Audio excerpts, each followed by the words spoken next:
Hello. I look like this because I went swimming in the sea today and I obviously caught the sun. But I don't want to like lose my sort of capacity to do this entirely. I just thought I would film a kind of like update really for August and sort of September and talk a little bit about what I have read and maybe what I'm gonna try and read. I don't know. I'm not really reading at the moment. One of my friends died in August and it just sort of fucked me up, as is probably understandable. Common, I can't think of the right word. I don't want to just stop doing this. This is just a kind of way to talk a bit about what I've been reading, but in a chill way. And I probably won't wrap things up in the way that maybe I have done before, but just kind of talk about them briefly. I definitely think a bunch of these books have been affected by the time I was going through when I was reading them, but like that's all reading, isn't it? It just kind of, when something's really just so fucking awful, it's more obvious the impact it's having, I guess. So in August I read 6 books. The first book I listened to was Islands of Decolonial Love, Stories and Songs by Leanne Batasmosak Simpson. And this book I did enjoy.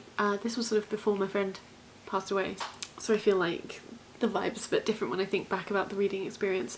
I do think that I wish I had like a physical copy of this, because I did listen to the audiobook, which I did enjoy. It's on Spotify if you want to listen. And there, you know, some like songs and stories I liked more. I think some of them, the way that they engage with like trauma and especially like care and mothering, were like kind of incredible. There's one that was amazing that was about this woman who's trying to help her son who's either like tried to commit suicide or is like extremely suicidal, but like she's also trying to grapple with her own trauma and her own suicidalness, and also like the fact that like maybe while she wants to say that it's going to be okay, she kind of has like the life experience to show that like that's not that's not really true, and she doesn't just want to lie to her kids. Obviously I did listen to these a while ago, so like I don't have, there were definitely some really beautiful ones. There's one where I remember the scene of like, I think they're dancing and then it's sort of described as like massaging the turtle's back, and just I thought it was like really vivid and beautiful. And yeah, I would really like to reread these with a physical copy so I can like properly take it all in, I guess. Then I finished The Longest Journey by E.M. Forster, which I did not like very much, but I have now read all of his novels. The Longest Journey is kind of about this like guy, and he's obviously like a self-insert really, but it's also, there's a lot of ableism in it. I felt like it was really eugenics-y, but it's also trying to make a point about gayness as well without actually making a point about it. And I do feel like Maurice and The Longest Journey do have some similarities in how they represent kind of like close friendships between men and boys, and that kind of like homosocial world of like boarding school and university and how that can change people. But Maurice is just much better and much less classist and much less fucking ableist, and in part I think that's because it doesn't need to use the metaphor of like disability, of like not being able to like congenital disability as a metaphor for queerness, because Maurice is literally about being queer. Then I read Top Marks for Murder by Robin Stevens. Is this the one that I didn't like so much? Oh, that is right, yeah, this is the one that I didn't like so much. It's the 8th in the Murder Most Unladylike series, which has been something that I can like reliably read at the moment, which is good. Like the last one in that series just came through on the audiobook, and I do think I will start reading it soon. Yeah, for me this one, I didn't like the way that it flattened the violence that was happening in the story, specifically between like a husband and a wife. I don't want to spoil it or anything, but I just felt like the undercurrent of misogyny that was happening there was not named or explored, and like the person who was harmed was like seen as being like on the same level as the one who actually did like the awful stuff, and I felt like that was just like a mistake. It really made me uncomfortable, and it is one of the reasons why I tend to like not want to read like murder related stuff. But then I have also in the face of like having a lot of grief, I have also come to like kind of appreciate in a different way murder mysteries, I guess. And there was a period of time when I was just like rewatching all of the Poirot TV show and just kind of like a bit obsessed, because there is something really comforting in the fact that like a murder or like a death has happened, and then you spend a bunch of time thinking about it, trying to figure out why and how it happened, and like I can understand why that would be comforting if you've just experienced somebody dying and you're kind of like reeling from that and trying to figure out what life is going to be like after that. Then I reread Glass Town, which I talked about in my Bronte Country reading vlog. I also read Valette, which I also talked about in that Bronte Country reading vlog. I did love rereading Valette. I think it's just an incredible novel, and I got to talk to somebody who I went swimming with today about it, and it was really lovely. And I think it's incredible. I love Lucy Snow as a main character because she's super interesting and unreliable, and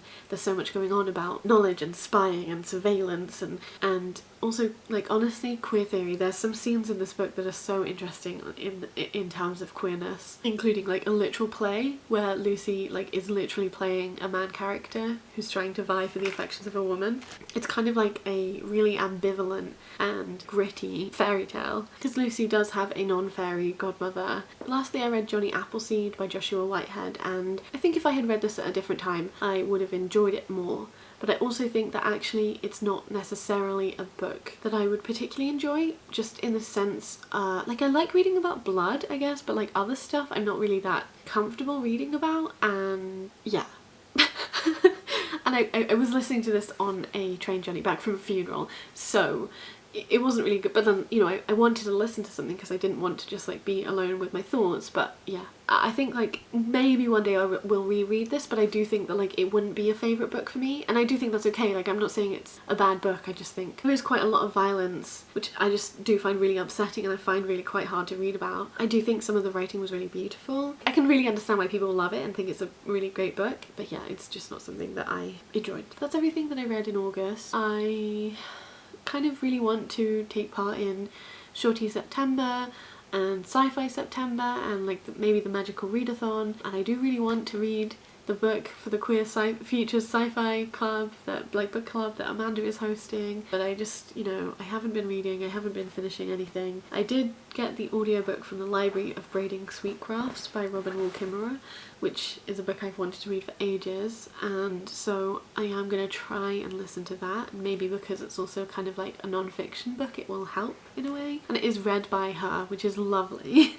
She has a really lovely voice. But yeah, I mean, I'd really like to participate in all of these like September related things, and maybe I'll be able to again, but obviously sometimes you just can't read, sometimes you can't read because of something specific, and obviously that's what I'm experiencing right now. But hopefully I'll kind of be able to get back into it, because reading does make me really happy, and it makes me quite sad to not be able to do it, and I'm already very sad, so it would be nice to not have that. Yeah, I'm sorry if this video is like very sad to watch. I didn't want to like totally lose touch with this because I like doing it, and I think it's nice to be able to have like a bunch of wrap-ups from your year so that you can look back and actually see what you were saying about the books at the time, and also figure out which books have like grown on you or changed in your mind since you read and talked about them. I think sort of that's everything I wanted to say. Let me know if you've read any of the books that I talked about in this video, and also if you have read the Robin Stevens series, let me know what you thought of Top Marks for Murder. I'd like to hear.